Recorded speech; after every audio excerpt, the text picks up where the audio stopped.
Daybreak. The Daybreak Show. Hungbo West is a senatorial district.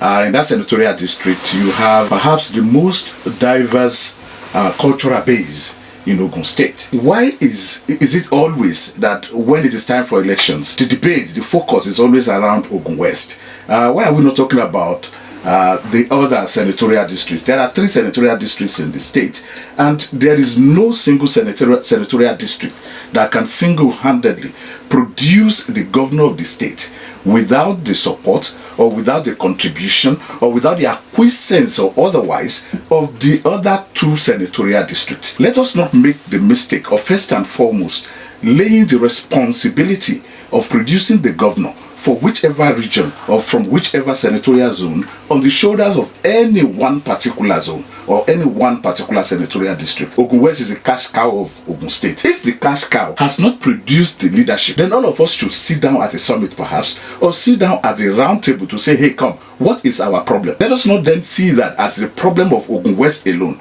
We have to see that as our problem, the problem of every politician in Ogun State who has one way or the other either made it possible or impossible for a particular section to produce the governor. If you want to take a look at it from the perspective of what the lot of Ogun West has been in terms of infrastructural development, in terms of political opportunities, in terms of opportunities in the civil service, in terms of opportunities in terms of business and so on and so forth, you would say that Ogun West should contest in 2023. Look at how long it took for any government to pay serious attention to road infrastructure in Ogun West. The worst roads in Ogun State today, I can tell you, are in Ogun West. What is the nature of politics and development, or the politics of development that we play in Nigeria? It is so unfortunate, because for me, ordinarily, the governor does not have to come from a particular zone for that zone to develop. If we really want to develop in terms of international best practices, it is not going to be the people in Ogun West alone, or the voters in Ogun West alone, that will produce the governor.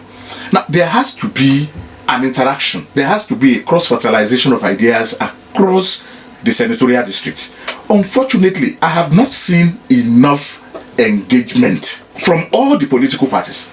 I mean, this time around, the parties are not even talking of this is what we want to do. The parties are not saying this is where we have seen a deficit and we want to focus on that area. The parties are not engaging in terms of the core principles of democracy. For example, where is the PDP, which is supposed to be the main opposition party? An opposition party is supposed to offer alternatives where you think the ruling party has not done enough. I think it would then also be the responsibility of the people of Ogun West to go and sit down and say which one is going to pay us better. Not also forgetting the fact of the question of promises that you just mentioned. I mean, that has been a problem in Nigerian politics generally. The president came in, the promise was going to kill insecurity in a few days. Has not happened. He said he was going to kill corruption. Corruption has killed everybody. He said he was going to do this and that, and it hasn't happened. So you don't also be surprised if people in Ogun West come to tell them, but we met the governor and the governor promised us a few things. But whether they have got those things or not, the people who met him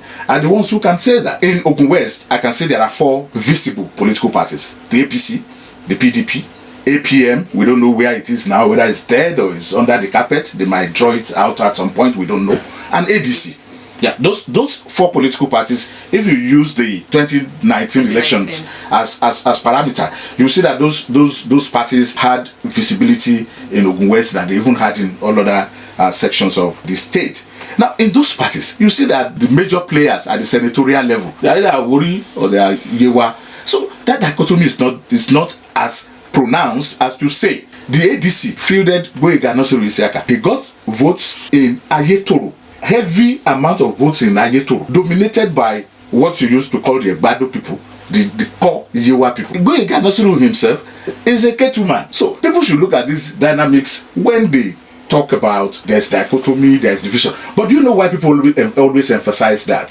Those are the kinds of rhetorics they use to rob Ogun West of the support they should have given them if they all decide that an Ogun West man should be governor. When Yaradua unfortunately died in office, a section of this country did not want Jonathan to succeed him. But when they saw what was going to happen, they sat and said, hey, guys, go and sit down. Let this man continue. So when you want to develop politically, you have to make certain conscious and deliberate decisions. It is those kind of conscious and deliberate decisions that can assist in seeing Ogun West person becomes governor, rather than all this rhetoric of dichotomy and things like that. Daybreak. The Daybreak Show.